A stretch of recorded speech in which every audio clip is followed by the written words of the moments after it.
지난 한 주 우리가 느헤미야서를 묵상했습니다. 여러분들 매일매일 잘 말씀들을 묵상했으리라 믿습니다. 말씀 묵상하면서 이 대적들의 꾀가 있었고 대적들의 방해가 있었지만 느헤미야와 또 이스라엘 백성들이 마음을 하나로 모아서 예루살렘 성벽을 52일 만에 잘 건축하는 일들을 우리가 보았습니다. 하나님의 은혜가 아니고서는 설명할 수가 없는 그러한 놀라운 기적과도 같은 일이었지요. 그러고 나서 이제 5일이 지났습니다.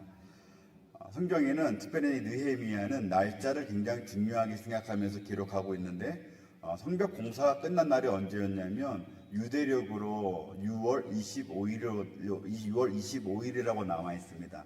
그러고 나서 이제 5일이 지났습니다. 그래서 그날은 유대력으로 이제 일곱째 달, 그러니까 7월 첫째 날 초하루다라고 성경이 기록하고 있는데 이달은 바로 나팔절이라고 불리는 유대력으로는 이게 새해가 시작되는 그런 날이었어요. 나팔을 불면서 새해의 시작을 알리고 또 모든 백성들이 모여서 함께 예배하는 그런 날이 바로 나팔절이었습니다. 이제 새해 첫날 나팔절에 남녀노소가 다 모였습니다. 그리고 율법학자인 에스라를 초청해가지고 모세의 율법서를 낭독해달라고 부탁을 합니다. 그리고 이제 이 에스라가 율법을 낭독하면 백성들이 잘 이해할 수 있도록 레위 사람들이 율법을 해석해주기도 하고 또 그 당시 히브리어를 잘 모르고 있던 사람들에게는 통역도 해주면서 그 율법의 뜻이 무엇인지 잘 알 수 있도록 잘 설명해 주었는데요. 그런데 그 말씀을, 그 선포된 율법을 들었을 때 이 이스라엘 백성들의 어떤 반응이 나타났냐면 모두 울기 시작했다라고 이야기하고 있어요. 하나님의 은혜가 역사했습니다. 하나님의 은혜가 그 자리 가운데 임재했어요. 성령 하나님의 역사가 강력하게 임했습니다. 그리고 이제 그 이튿날이 되었습니다. 그 이튿날, 이제 나팔절의 다음 날이겠죠. 1월 2일이겠죠. 우리나라 말로 하면 1월 2일이 되었습니다. 백성의 지도자들이 다시 율법학자인 에스라에게 찾아와서 우리에게 말씀을 더 알려주십시오. 더 읽어주십시오. 라고 부탁을 해요. 근데 에스라가 이때 말씀을 읽어주는데 이 에스라의 말씀을 듣고 이 지도자들이 깨닫게 된 것이 무엇인고 하니 초막절에 대해서 듣게 된 거예요. 7월 15일부터 7일 동안 지키는 초막절. 하나님이 이제 출애굽한 백성들은 반드시 초막절을 지켜야 한다라고 명령하셨다. 율법으로 주셨다라는 사실을 이 지도자들이 깨닫게 되어지고요. 그리고 이제 며칠 남지 않았죠. 2주도 채 남지 않은 시간 동안 열심히 이 초막절을 준비합니다. 이 초막절에 대해서는 오늘 시간이 없으니까 길게 설명하지 않겠습니다만 이 초막절에 성도들이 함께 모여서 하나님께 감사하는 날이거든요. 우리와 함께 하신 하나님께 감사하고 앞으로 우리와 함께 하신 하나님께 감사하는 그런 감사의 절기가 바로 초막절이었는데 이제 이 초막절에 이제 다 모여서 또 뭘 했냐면 초막절의 규정에 따라서 7일 동안 율법서를 낭독했다라고 성경은 기록하고 있습니다. 그 말씀이 얼마나 꿀송이처럼 달았는지 그 규례를 따라서 8번째 날에도 온 백성들이 다 모여서 이 성회를 열었는데 모여서 말씀을 함께 듣는 그런 일들이 그 가운데 있었다는 것이죠. 매일 말씀이 선포됩니다. 백성들이 그 말씀을 매일매일 듣습니다. 이게 어제까지 우리가 읽었던 8장까지의 내용이에요. 얼마나 가슴이 뜨거워지는 본문입니까? 부흥의 역사가 일어난 거예요. 죽은 막대기와 같던 아무런 소망이 없던 그 이스라엘 백성들 가운데 말씀이 선포되어지고 성령 하나님께서 강력하게 역사하여 주셔서 그들의 눈에 눈물이 흐르게 되어지고 심령에 놀라운 변화들이 일어나기 시작했다는 거예요. 놀랍지 않습니까, 여러분? 저만 그렇습니까? 저는 이 말씀에 있는데 너무 가슴이 뛰는 거예요. 70년 동안 포로로 끌려갔던 사람들이 다 돌아왔어요. 성전을 다시 지었어요. 성벽을 다시 지었어요. 그리고 그 가운데 말씀이 선포될 때에 성도들의 마음이 막 뜨거워지는 거예요. 막 일어나는 거예요. 변화가 일어나는 거예요. 말씀이 꿀송이처럼 막 달게 느껴지니까 또 읽어달라고, 또 읽어달라고, 내일도 읽어달라고, 7일 동안 읽어달라고, 그 말씀 듣고 싶다고, 배우고 싶다고. 그런 역사가 우리 교회 가운데 일어나기를 소원합니다. 그래서 여러분 집에 가셔서 오늘 8장을 꼭 다시 한번 읽어보세요. 굉장히 부흥에 관련된 중요한 본문이거든요. 이건 건물뿐만 아니라 하나님이 이 성벽뿐만 아니라 성전뿐만 아니라 이스라엘 백성들의 심령, 그들의 마음, 그들의 신앙까지도 새롭게 건축하시는 놀라운 장면이 바로 이 느헤미야 8장에 나오고 있는데, 여러분들 이 말씀을 다시 한번 집에 가서 묵상해 보시면서 우리의 심령도, 하나님 나의 심령도 이렇게 새롭게 건설해 주십시오, 새롭게 건축해 주십시오라고 기도하면 좋겠습니다. 그러고 나서 오늘 우리가 읽은 본문이 이어지는 거예요. 자, 함께 1절을 한번 읽어봅시다. 1절 말씀. 시작. 그 달 29날에 이스라엘 자손이 다 모여 금식하며 굵은 베옷을 입고 티끌을 물었으며. 자, 그 달이면 무슨 달이겠습니까? 유대력으로 새해가 시작된 달이에요. 그렇죠? 금방 나팔절이 있었고 초막절이 있던 바로 그 달이에요. 그 달 29날 24일이 되었습니다. 24일이 되었다는 것은 뭐냐면 이 나팔절에 이 절기 8일 동안 지켰던 절기가 끝난 지 채 이틀도 되지 않은 날짜라는 거죠.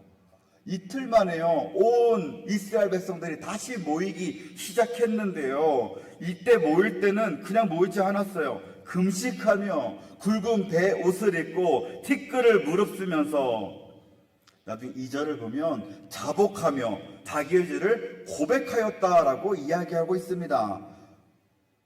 회개했다는 거예요. 탄식했다는 거예요. 회개의 영이 그들에게 임했어요. 자신의 죄를 하나님께 고백하지 않고서는 도저히 가만히 있을 수 없는 그러한 상태가 되었어요. 그들이 모두 하나님께 나와서 죄를, 이 먼지를 뒤집어 쓰고 하나님께 기도하는데, 우리 성경은 이것을 참된 회개라고 이야기하죠. 그래서 오늘은 잠깐의 시간이지만 참된 회개가 무엇인가, 우리가 회개에 대한 많은 이야기를 할 수 있겠지만 오늘 본문에 나오는 이 몇 가지 대지를 가지고서 참된 회개에 대해서 빠르게 한번 돌아보도록 하겠습니다. 첫 번째로 참된 회개는요, 말씀에서 시작되는 회개라는 거예요. 말씀은 살아있습니다. 운동력이 있습니다. 여러분 믿으십니까? 히브리서 4장 12절 말씀이죠. 하나님의 말씀은 살아있고 활력이 있어 좌우에 날 수 없던 검보다 예리하며 혼과 영과 및 관절과 고스를 찔러 쪼개기까지 하며, 또 무엇을 해요? 우리의 마음과 생각과 뜻을 판단한다고 이야기를 하고 있어요. 우린 스스로 우리가 죄인됨을 우린 깨닫지 못합니다. 내가 어떤 부분에서 죄인인지를 우리는 알지를 못해요. 그런데 우리가 말씀을 읽으면 하나님은 그 말씀을 통해서 진리를 깨닫게 하시는데, 그 진리가 무엇이라고요? 우리는 죄인이라는 거예요. 우리가 어떻게 해볼 수 없는, 감당할 수 없는 죄인이라는 사실을 이 말씀을 통해서 깨닫게 하신다는 거예요. 말씀은 우리의 생각과 뜻을 판단해서 우리 안에 있는 죄악을 깨닫게 합니다. 그래서 말씀을 통해서 우리는 말씀을 읽을 때 회개의 눈물을 흘리게 되는 거예요. 이스라엘 백성들이 며칠 동안 말씀을 들었습니까? 8일 동안 말씀을 들었어요. 8일간 매일매일 말씀을 들었습니다. 그 시간을 통해서 죄를 깨닫게 한 백성들이 이제는 가만히 있지를 못하고 그 말씀이 깨닫게 한 나의 죄들을 하나님께 고백하고 자백하고 통회하면서 하나님께 나아간 거예요. 그리고요, 그 회개가 바로 끝나지 않고 계속 이어지게 되는데요. 왜냐하면 오늘 본문, 읽었던 본문도 보면은 3절을 보니까 나 4분의 1, 그러니까 매일 3시간 동안은 말씀을 들었다라고 이야기해요. 이 사람들이 매일매일 3시간 동안 말씀을 들었어요. 그리고 3시간 동안은 그 말씀이 준 그 찔림대로 하나님께 자복하면서 또 하나님께 경배하면서 나아갔다라고 하는 이 말씀과 회개와 말씀의 이 순환이 계속 반복되어졌다라고 이야기하는 거예요. 사랑하는 거 여러분, 우리가요 같은 죄를 몇 달 며칠 계속 반복하면서 고백할 필요가 없습니다. 왜요? 하나님은 우리가 마음을 다하여서 진심으로 회개하면 하나님 용서하셨기 때문에요. 우리가 어제 하나님께 열심히 회개했으면 같은 죄를 가지고 오늘 하나님이 회개 안 하셨으면 어떡하지? 걱정하면서 오늘 또 회개하고 내일 또 회개하고 그럴 필요는 없다라는 이야기예요. 그런데요, 우리가 말씀을 계속 읽다 보면 그거랑은 다른 회개를 하게 됩니다. 뭐냐면 다른 영역에서 내가 죄인인 것을 계속 깨닫게 되는 거예요. 어제 이 말씀을 읽었을 때는 이 말씀을 통해서 내가 깨닫고 회개했는데 오늘 말씀을 읽어보니까 또 다른 부분에서 내가 죄인인 것을 깨닫게 되는 거예요. 그러니까 우리가요 매일매일 말씀을 읽잖아요. 그러면 우리는 매일매일 하나님 앞에서 회개하지 않을 수가 없어요. 매일매일 말씀을 읽으면서 그 하나님이 어떤 분이신지를 깨닫고 우리가 얼마나 죄인인지를 깨닫게 되면요, 그 매일매일 그날의 본문 때문에 하나님께 우리는 이 회개를 지속적으로 할 수밖에 없게 된다는 거예요. 그래서 우리가 참된 회개는 말씀으로 시작되어지고 이후의 회개는 매일매일 시작되는 거예요. 매일매일 반복되어지는 것이 옳다라는 것이죠. 우리가 한번 크게 회개했다고, 목사님 제가요 몇 년 전에 크게 한번 회개한 적이 있습니다. 이것은 자랑거리가 아니에요. 회개는 그날로 끝나고 우리 새로운 말씀으로 인하여서 그 새로운 말씀이 우리의 골수를 쪼개면서 우리의 심령을 쪼개면서 우리는 오늘에 해당하는 새로운 회개를 하나님 앞에 드려야 한다는 것이죠. 사랑하는 여러분, 우리가 그리스도를 닮은 그런 겸손한 삶을 살기를 원하십니까? 그럼 여러분들 매일매일 말씀을 묵상하는 삶을 감당하시기 바랍니다. 매일매일 말씀을 읽고 묵상하세요. 그러면 말씀을 읽으면 내가 얼마나 죄인인지를 깨달을 수 있는 거예요. 나는 그럭저럭 바른 삶을 살고 있어. 나 정도면은 도덕적으로 괜찮지? 라고 이렇게 자만했던 사람이 하나님 이 말씀을 읽음으로 인하여서 난 전혀 아니었구나. 나는 전혀 깨끗한 사람이 아니었구나. 나는 완전한 죄인이었어. 깨닫게 되는 거예요. 내 인생이, 내 삶이 매 순간순간 내 안에서 나오는 것들이 온통 더러운 것들, 온통 죄로 가득하다라는 것을 말씀을 통해 깨닫게 된다면 우리가 어떻게 교만할 수 있겠어요? 말씀 읽는 사람들은 정말로 여러분들 말씀 열심히 읽고 묵상하는 삶을 살고 있다면 우리는 우리 스스로 나의 의를 드러낼 수가 없어요. 나의 선함을, 나의 겸손을 쉽게 주장할 수가 없더라는 이야기예요. 두 번째로 참된 회개는 이 죄악된 삶을 버리고 새로운 삶을 살아내는 것까지가 참된 회개라는 것이죠. 말로만 죄송하다고 고개를 조아리는 것 정도로 끝나는 것이 아니라 우리 삶의, 기존의 삶의 방향 전체를 바꾸는 것이 회개라는 거예요. 우리가 입으로만 하나님께 말로 툭 내뱉는 것이 회개가 아니라 우리의 실제적인 삶이 바뀌는 것이 회개라고 성경은 이야기하고 있어요. 기독교 변증가인 C.S. 루이스가 이 회개에 대해서 뭐라고 이야기했냐면 전속력으로 뒤로 돌아가는 동작이 회개다라고 이야기했어요. 우리가 가고 있던 길 방향에서 이 잘못된 길을 가고 있다는 것을 깨달았다면 그 즉시로 그 자리에서 뒤를 돌아서 전속력으로 돌아가는 게 이게 회개라는 거예요. 회개라는 것이 내가 잘못된 길을 가고 있네 라고 그걸 인정하는 것에서 끝나는 것이 아니라 그 방향을 바꿔야 되는 거예요. 그를 전속력으로 바꿔서 전속력으로 돌아가는 것이 회개라는 거예요. 오늘 2절을 보면 이스라엘 백성들이 말로만 회개한 것이 아니라 실제로 이방인들과의 관계를 끊었다라고 이야기해요. 맞죠? 그들과 관계를 끊으면요, 그동안 그 이방인들과 같이 부대껴 살면서 얻을 수 있었던 모든 유익들이 다 끊어지는 것을 의미합니다. 그들과의 좋은 관계 속에서 서로 우호적이었는데 그 관계가 대적의 관계로 바뀔 수가 있어서 그들이 이제는 나의 위협이 될 수도 있는 상황인 거예요. 나의 아내가, 나의 남편이 이방인인 경우도 많이 있었기 때문에 이 가정이 깨어지는 경우도 있는 것이 바로 이 이방인들과의 관계를 끊는 행동이었습니다. 그럼에도 불구하고 이 이스라엘 백성들은요, 그 관계를 끊음으로써 그 이방인들을 의지하는 마음, 정확히는 그 이방인들과 연합하여서 그들의 우상과 그들의 세속적인 문화를 의지하는 악한 마음을 실제로 버렸다라는 거예요. 이방인들과의 절교는, 오늘 본문에 나온 이 이방인들과의 절교는 단순히 이 또 배타적인 민족주의에서 나오는 그런 편협한 행동이 아니었다라는 거예요. 거룩한 하나님의 백성으로서 또 신앙적인 이 순수성, 거룩성을 보존하고 회복하기 위해서 세상과 구별된 이 성결된 삶을 살기 위해서 그 이방인들, 특히 이 우상과 이 세속적인 문화를 끊어버리는 실질적인 이 끊어버리는 행위, 이 실질적인 행위가 필수적이었다는 것이죠. 사랑하는 여러분, 이 회개의 목적은요, 우리가 용서함 받는 데 있지 않습니다. 단순히 우리가 난 더 이상 난 죄인이 아니야 라는 말을 듣기 위해서 회개하는 것이 아니라 진정한 회개는 반복되어 짓고 있는 그 죄에서 멀어지기 위해서 하는 그 행위가 이 회개가 되어지는 거예요. 단지 우리가 용서받기 위해서 내가 죄인이 아니라는 사실을 인정받기 위해서 회개하는 것이라면 그것은 이기적인 회개죠.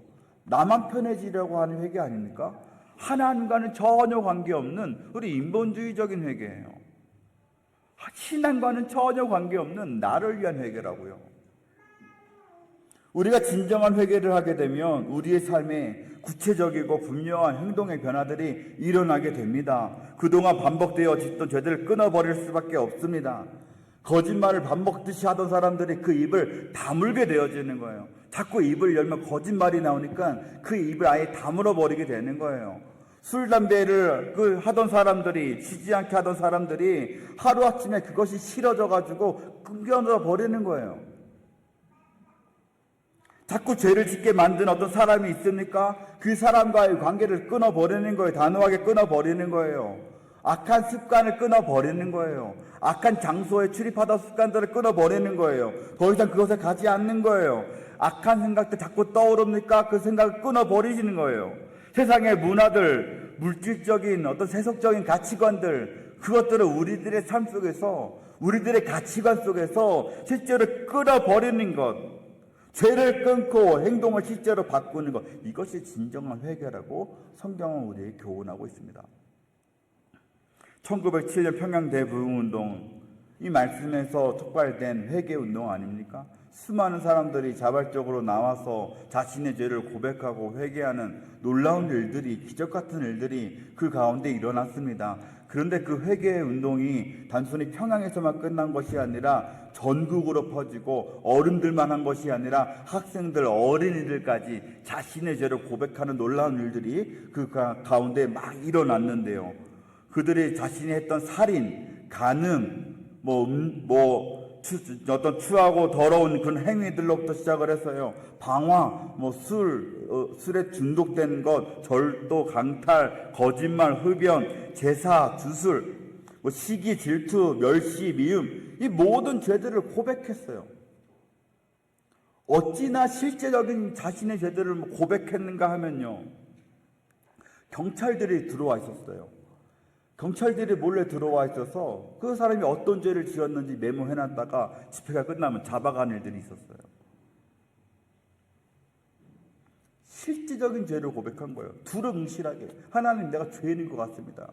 하나님, 저는 그냥 죄인입니다가 아니라 하나님, 내가 이런 죄를 지었고 저런 죄를 지었고 이것이 문제였고 저것이 문제였습니다. 하나님께 실제적인 죄를 고백했습니다. 그리고 그 입으로 고백한 것으로 끝난 것이 아니라 실제적으로 그들의 삶이 변화되기 시작을 했어요. 전혀 다른 삶을 살기 시작했어요.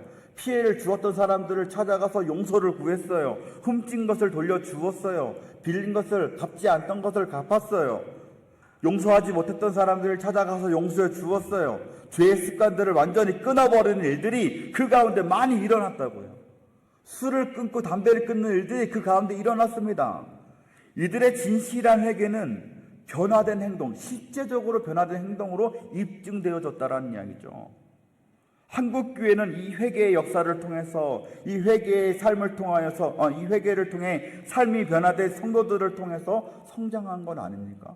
우리는 이것을 부흥의 역사라고 이야기하는데, 실제로는 우리 회개하게 해서 우리의 삶이 회복되어지는 역사라고 풀어서 이야기하는 것이 정확한 표현인 것 같습니다.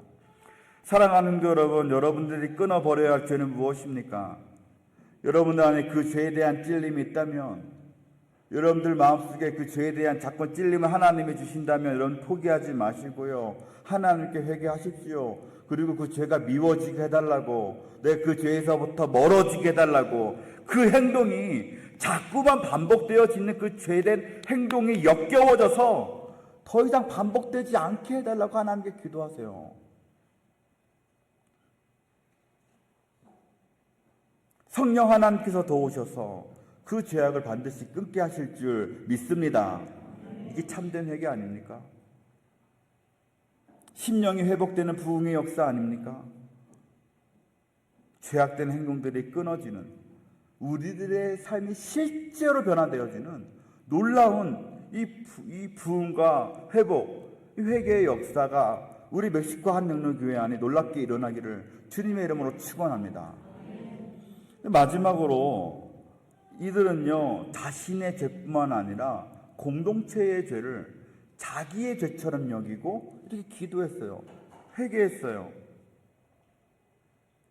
우리가 이제 에스라 느헤미야를 쭉 살펴보면서 보았지만, 에스라 느헤미야가 기도할 때 자신이 범죄한 것도 아님에도 불구하고 이스라엘 백성들의 그 죄악들이 마치 자기의 죄처럼 부끄러워하면서 하나님께 회개하는 것들 우리가 보지 않았습니까? 똑같은 역사가 온 이스라엘 백성들 가운데 일어난 거죠. 이들이 자신의 죄를 고백한 것뿐만 아니라 자신의 조상의 죄까지, 조상들의 죄까지 나의 죄를 여기고 회개하는 일들이 일어났습니다. 조상들의 거룩함을 잃고 우상을 섬기면서 이 예루살렘이 파괴되고 백성들이 포로로 끌려갔던 건 아닙니까? 그런데 지금 현대에 지금 이 기도하고 있는 이 이스라엘 자손들 역시 그 조상들과 똑같은 죄를 반복해서 짓고 있었다는 것을 이들이 깨달았어요. 그래서 그 조상들의 죄와 나의 죄가 연관성이 있구나. 그들의 죄와 나의 죄는 뭐 남남의 것이 아니라 우리가 함께 고백해야 될, 함께 하나님께 자백해야 될 나의 죄였구나라는 것을 그들이 깨닫게 되어졌다는 것이죠.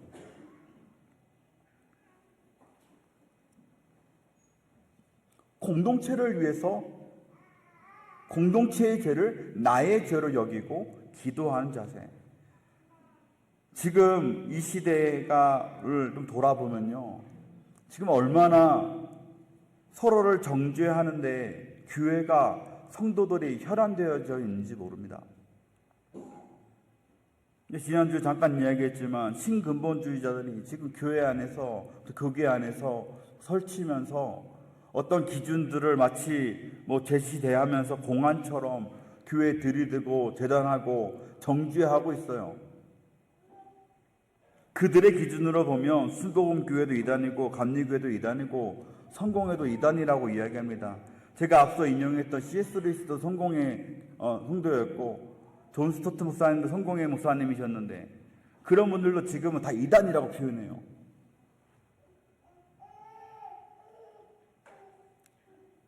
사랑하는 여러분, 우리가 누군가를, 어떤 공동체를 이단이라고 표현할 때는요, 정말 두려운 마음으로 또 조심스러운 마음으로 그런 표현들을 사용해야 합니다. 이단이 무엇입니까? 이단이 뭐예요? 삼위일체 하나님을 부정하고 그 하나님의 자리에, 예수님의 자리에, 성령님의 자리에 어떤 교주, 인간을 놓은 것을 이단이라고 이야기하죠. 그리고 그 외에 여러 교단들 가운데는 약간의 차이가 있는 교리를 가지고 있습니다. 우리는 교리의 차이를 가지고 있는 그 모든 것을 교파라고 이야기하고 있는데, 이 성경 해석에 대한 교리가 조금 다르다고 해서 그들을 이단이라고 할 수 없는 거예요. 우리가 흔히 이단이라고 이야기하면 뭐 끝단 다를 이해가지고 거의 다 비슷한데 끝만 다르면 그 이단 아닙니까? 라고 이야기하잖아요. 근데 그 끝이 다른 그것이 무엇이냐가 굉장히 중요한 부분이에요. 우리가 끝이 조금 다르다고 해서 다 이단이 아니란 이야기예요. 여러분, 저는 그렇게 이야기하시는 분들이 정말 어디서 그런 용기가 나시는지 전 정말 궁금해요. 우리가 그 교리의 차이 하나로 이단이 되어지고 지옥에 떨어진다면 그분들이 이야기하는 교리들이 100%다 맞을 것이라는 확신이 그럼 어디서 나오는 겁니까? 저는 장로교 교리가 그래도 가장 성경적인 교리라고 저는 믿습니다만 그렇다고 해서 장로교 교리만 옳다고 저는 생각하지는 않아요. 물론 이 가운데서도 이 장로교 교리 안에서도 계속해서 신학자들이 고민하고 갈등하고 토론을 벌이면서 다듬어가고 만들어가는 그런 부분들이 분명히 있거든요. 그런데 어떻게 내가 믿는 그 교리만 완벽한 교리라고 이렇게 믿으면서 남을 정죄합니까? 지금은 우리가 서로의 잘못들을 품고 그들의 죄를 나의 죄를 여기고 그것을 위해 기도하는 시대가 아니라 그 사람들을 마음껏 정죄하고 비난하는 그런 시대를 살아가고 있습니다. 성경은 우리가 그들을 품고 함께 기도할 것을 요구하고 있어요. 그들의 죄를 나의 죄를 여기고 내가 부끄러워하고 내가 죄인이라고 여기면서 내가 눈물을 흘리면서 기도하는 것을 요구하고 있다고요. 그런데 지금의 상황은 너도 나도 마치 선지자처럼 일어나가지고 여러분들 성경을 보시면 우리의 죄를 지적하고 고백하고 깨닫게 하는 역할을 하는 것은 선지자입니다. 선지자는 그 수많은 백성들 중에서 아주 극히 일부분 하나님께서 세우신 그 사람들밖에 없어요. 근데 지금은요, 제가 봤을 때 선지자가 더 많은 것 같아요. 이 정상적인 교회입니까? 평양대부흥운동 100주년이 지나서 100주년을 기념하는 이 한국교회 연합예배가 있었습니다. 이 100주년 기념한 한국교회 이 연합예배 때에 설교자로 서셨던 분이 오카는 목사님이셨어요. 오카는 목사님께서 그 설교하시던 중에 이렇게 외치셨어요. 주님, 이놈이 죄인입니다. 모두가 존경하고 모두가 따르는 그 인정하는 그 목사님이 그 강단에 서가지고 수많은 사람들이 지켜보는 강단에서 주님, 제가 죄인입니다라고 외쳤을 때 우리 모두가 다 그냥 숙연하게 되었어요. 근데 17년이 더 지난 지금 이 시대에 자신을 죄인이라고 외치며 앞장서서 회개를 주장하는 그런 어른들이 지금 있습니까? 시대가 10몇 년 사이에 한국 교회가 너무나도 많이 변했어요. 교회의 분위기가 너무나도 많이 변했어요. 회개에 대한 이야기를 너무나도 싫어해요. 회개하는 것을 싫어해요. 회개를 지적하면 막 기분 나빠해요. 그러면서 남 지적하는 것을 너무나 좋아하는 시대를 우리 살고 있어요.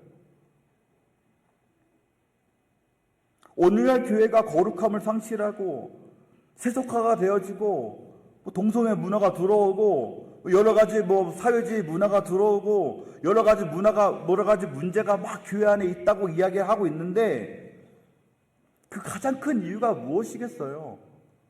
그들이 잘못입니까? 아니요. 회개하지 않는 우리가 잘못인 거예요. 교회가 회개하지 않기 때문에 교회가 세속적으로 물들어 버린 거예요. 교회가 성도들이 이 공동체적 이 회개를 잃어버리고 그저 서로 비판하고 정죄하는 일에만 앞장서기 때문에 이런 일들이 일어나고 있는 건 아니겠습니까? 세상이 더 죄를 짓는다고 해서요 그리스도의 몸된 교회는 무너지지 않습니다. 그런데 교회가 죄를 지으면 교회는 무너질 수가 있어요. 교회 밖에 사람들은 죄를 짓는 사람들이에요. 그들이 어떤 세속적인 일을 하든지 우리한테 관계가 없어요. 그것에 우리 교회는 영향받지 않아요. 하나님 지켜주시면. 그런데 우리가 죄를 짓고 우리가 그 죄를 회개하지 않으면 우리 가운데 회개 역사가 일어나지 않으면 교회는 안에서부터 무너질 수밖에 없습니다.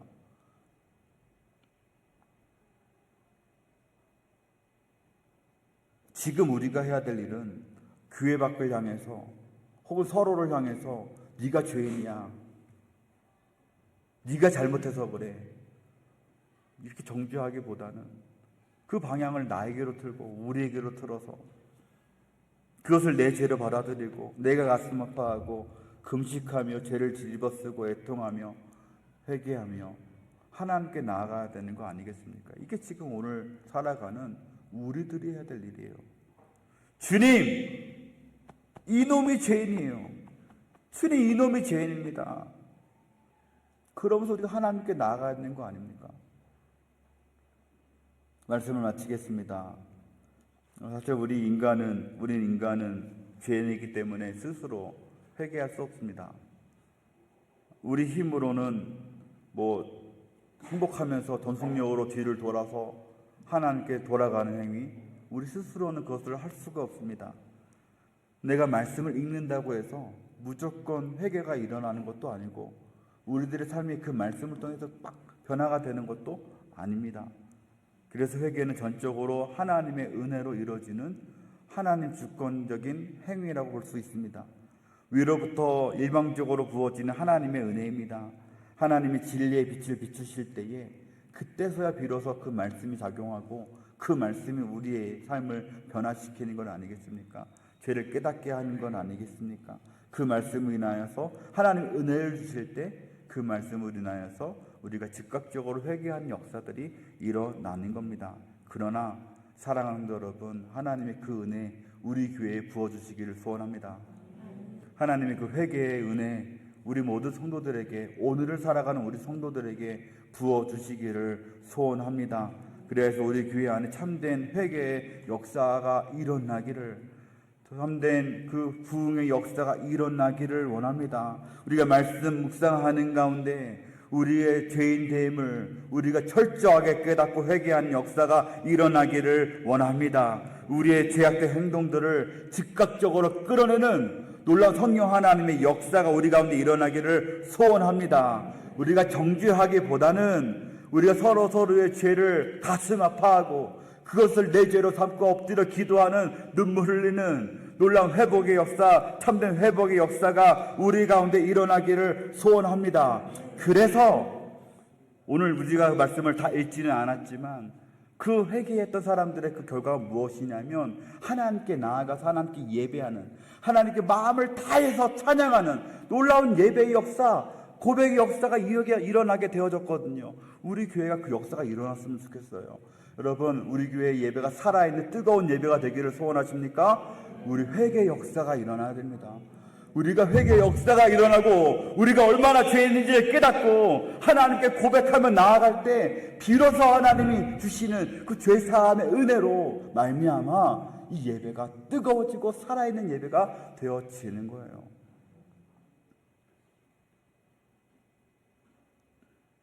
우리는 이미 은혜를 받은 자들이고 예수 그리스도를 믿고 구원받은 자들입니다. 우리가 해야 될 것은 그저 예수님께 나아가는 것, 예수 그리스도의 십자가 앞에 우리의 죄를 고백하는 것. 예수님이 의인을 부르러 온 것이 아니로 죄인을 불러 회개시키러 왔다 하셨는데 이제 그 예수님 앞에 나아가서 우리의 죄를 내어놓으며 회개하며 우리가 참된 회개의 기쁨들을 누릴 수 있는 저와 여러분 되기를 주님의 이름으로 간절히 축원합니다.